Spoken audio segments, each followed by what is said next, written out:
რომელია უმცირესი სამნიშნა რიცხვი, რომლის ყველა ციფრი ერთმანეთისგან განსხვავებული. უმარტივესი, ხო? მართლა მარტივია. კეთის უკითხა ეგ ერთხელ გზაში. ვიდეო გაქვს ნახი? აი ზუსტად. სამნიშნა რიცხვს თუ მეკითხა და გამოდის, ესე იგი, სამი ციფრი მჭირდება. აქედან უმცირესი სამნიშნა რას ამბობს? ყველაზე პატარა სამნიშნა რიცხვი რა შეიძლება დამისახელოს?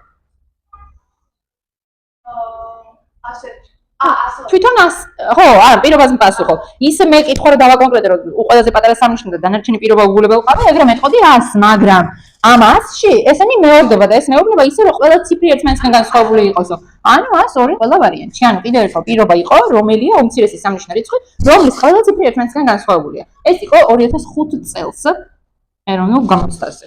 იმედია სწორად მახსოვს. ო, ამის პასუხების 5 წელზე მაქვს მიწერილი წელი. არა, არ მაქვს მიწერილი, ასე იგი შემდეგ დავიწყე წლების მიწერა, აქ არ დამიწერილი. ნუ, მოკლედ. შემდეგი ამ მაგალითში რა შეიძლება რომ გავაკეთო პირველ რიგში? ეს უკვე მომწონს. ძალიან კარგი. გადაყვანის პროცესსაც ხო არ იტყოდი? ერთი გამრავლდება ხარჯზე და ნეგატივა 80 არის. ეს 5/10 დავტოვოთ თუ ბარემ ადგილზე. კი ბატონო და გვექნება. გავაკეთებული ერთი შეფასებული.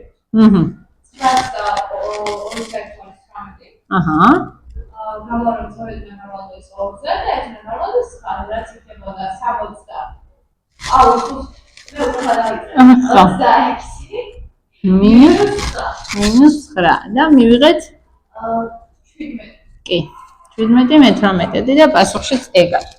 სამწუხაროდ აქ არ მაქვს წელი მითითებული და ვერ ვიხსენებ ახლა. 74-ის ყველა მარტივი გამყოფის ჯამი. რას ამბობს, რას მეუბნება? ისეთი რიცხვი რაც 74-ზე იყო. 74 რაზეც იყო, ხო, მაგრამ ეგ რიცხვები ნებისმიერი გვაწყობს თუ კონკრეტულად რას მეკითხება? მარტივი გამყოფების ჯამი. თუ მარტივი გამყოფების ჯამია, მაშინ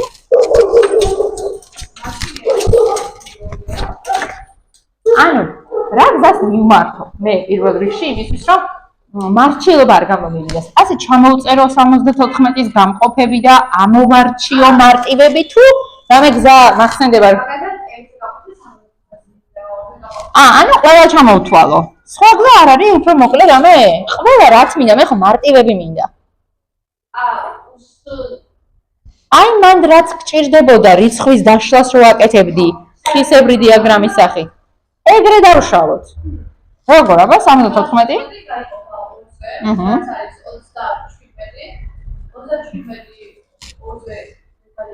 Sorry, ხა.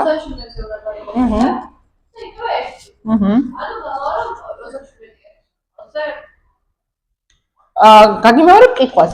74-ის ყველა მარტივი გამყოფის ჯამიო. 27. 27 პლუს 2 და რა მაგარი მაგარი. ხო, ანუ ჯამი, ესე იგი 27 პლუს 2, ანუ 29. ერთიც ხო გამყოფია, აი აქ წერა რომ დავწერეთ. როგორ მივათვალეთ? არა, 39-ს რო ერთი დავამატო, ხო 40 იქნება და პასუხებში ეგეთებით წერია, 40-იც წერია, 20. რა დაარესო? მან რა მითხრეს 74-ის ყველა მარტივი გამყოფისო და ერთი როგორია? როგორი გამყოფია? არა მარტივი, აბა როგორია? ანუ ეს სახელები აქვს. მე გეტყვი მეორე სახელს. ხო, თქვი? ხო, სწორი ხარ, შედგენილი. მაგრამ ის სახელწოდებები კი გავიხსენეთ ახლა მარტივი და შედგენილი, მაგრამ ერთი როგორია? რომელია მარტივი თუ შედგენილი? შედგენილია, ახლა. კაი, გავიხსენეთ შედგენილის წესი. არა, მე სახელი გაგახსენეთ, რომ წესი ხო არ გამიხსენებია?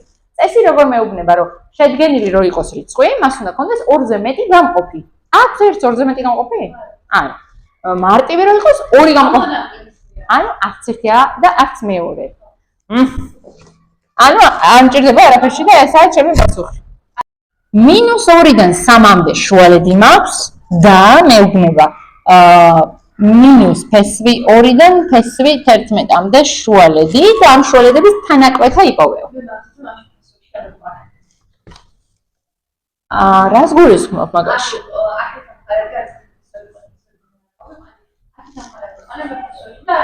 აჰა. და რომ ვერ ამომყავს მაშინ დაახლოებით არ შემიძლია დავადგინო რასთან მაქვს საქმე დაახლოებით რა მდებარეობა აქვს ფესვი 2-ს რასა და რას შორისაა მოთავსებული. ეგეთ საერთაშორისო ხო იყო აბერეძეში.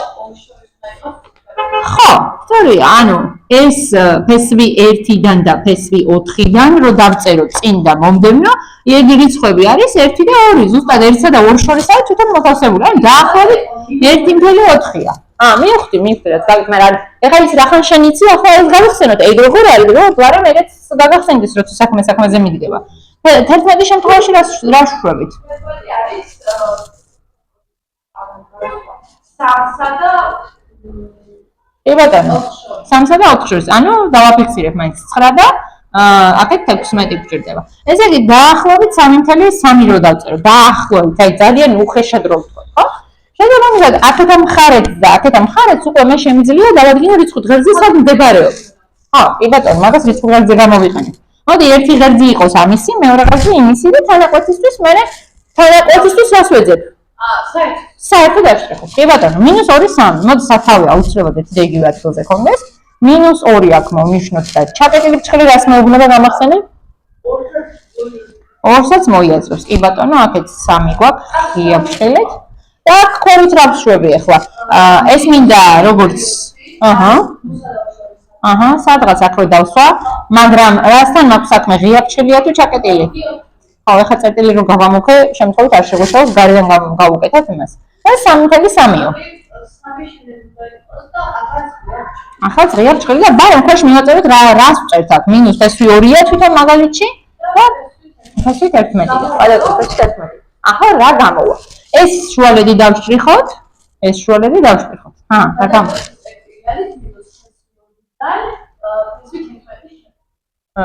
კარგად დაფიქრე.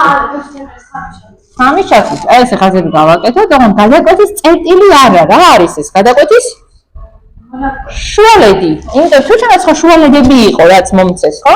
ეს არის შუალედი, რომელსაც დავწერდი მათ თანაკვეთაში, -ფესვი 2. ბრჭყელი როგორი გავაკეთო? აბა დააკვირდე რომელი იყო ჩაკეტილი? ხო და -2 ჩემ პასუხში არ არის, ანუ ღია ბრჭყელი მჭირდება. ნახე. ნახე გვეუბნებიან აქ, არაფერს არ გვეუბნებიან. ასე ტოლობა წერია, მორჩა. ის სავარაუდო პასუხები ახლოს რა თქმა უნდა. სავარაუდო პასუხებში ერთ-ერთ მათგანს ამოვიწერ, ახლა იმედია პირდაპირ სწორ პასუხს ვიწერ. ყველას ამოვიწერ. და ხო, ეს იყო სწორი პასუხი. არა, ეს იცი მგონი, სწორად ქონდა, არა? მე აღარ მახსოვს, მაგრამ ეჭვი არ შემიტანია რომ რაღაცა. 7.2 გავამრავლოთ 10 ხარისხად -1. ეხლა, ანუ პირობა არ გაქვს, უბრალოდ წერია ტოლია და არჩევ რომელიც სწორი პასუხი. ამას ისე ქვია სტანდარტული სახით ჩაწერა, მოცემული რიცხვი სტანდარტული სახით ჩაწერა და რომელ მათგანს ჩათვლით სტანდარტულ ფორმა და ეგ უკვე რაღაცის ცოდნას მოითხოვს. 7.2 გავამრავლოთ 10 ხარისხად -1-ზე ნიშნავს გავამრავლე 1 შეფარდებული 10-თან. ხო მე ნახმები, ანუ 10 ქვევით რო ჩავიდა, იქ ესე ვთქვათ, წილადი სახით თუ არ მინდა დავწერო, მაშინ ვიყენებ ზუსტად უარყოფით ხარისხს. 1 შეფარდებული 10-თან. ეს ხო იგივეა რაც 7.2 გაყოფილი 10-ზე. ანუ რასთან მივედი? 0.72-თან. და აქ რა მიწერია? ხო, რის გამოც მეორე ალტერნატიულ პასუხთან მივდივარ, რომელიც ისევ 7.2-ით იწყება. ამასაც იგივენაირად ჩავწერ, მაინც, ანუ თუ მაგალითად ის ცოდნა არ მაქვს, ან ცოდნა კი არა, ნუ ვერ მივუხვდი. სამაგიეროდ რიცხვებთან მუშაობა თუ ვიცი გადავრჩები, ხო? იმიტომ რომ ჩავშლი და აქედან იმ პასუხთან მივალ, ასე რომ ვთქვათ. ხო, რა, მოკლედ რომ ვთქვათ, კი ბატონო.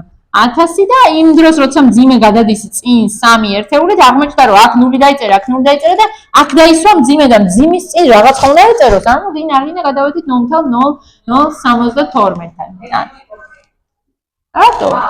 არ გვაკლია. ან ნახე 3-ით რო გავწიო ახლა მძიმე სად მივალ? ზუსტად 7.2-თან, მეც ეგ არ მინდოდა? აი. ანუ ნახე როგორც ცალკე აი მაგალითად ეს კონკრეტული ფორმულა რაში დამჭირდებაო, იციან ხოლმე ბავშვებმა თქმა. აი ახლა ამ კონკრეტულ შემთხვევაში აი ეს აბა რა იყო? ესო რაში დამჭირდება მასწავლებლო და. ხო გამოვიყენე. კი, ანუ იმ შემთხვევაში თუ კი პირდაპირ ვაკეთებ, ხო? ხო, ისე ამ ფორმულასაც ანუ როგორ ვთქვა, ამ ფორმულას თავისი გამოყვანა ხო აქვს და თუ მაგალითად ფორმულა არ გჭირდება, მაშინ ლოგიკა გჭირდება, აქ როგორ მიხვიდე. ხო. რავი. ხო, დადებისთვის შემთხვევაში მომდავლებ. ხო, ანუ რო ყოფილიყო 7.2 გავამრავლოთ 10 ხარისხით 3-ზე, რა განსხვავებაა, ხო? ანუ 7.2-ს ვამრავლებ 1000-ზე. და კი არ პატარავდება ეს რიცხვი, პირიქით იზრდება და დავწერდი. ანუ აქ ხო იყო მძიმე 1 2 3. ბევრი მომივიდა მგონი. ანუ იქეთ ხელოსებულე პირიქით. ახლა პირიქითაა, კი ბატონო, აქ მქონდა მძიმე, ხო სწორად ვამბობ. 1 ერთეული, 2 ერთეული, 3 ერთეული. კი ბატონო, ანუ მექნებოდა 7200 ამ შემთხვევაში და გამეზრდებოდა და არა თუ დაპატარავდებოდა. აი. ესეც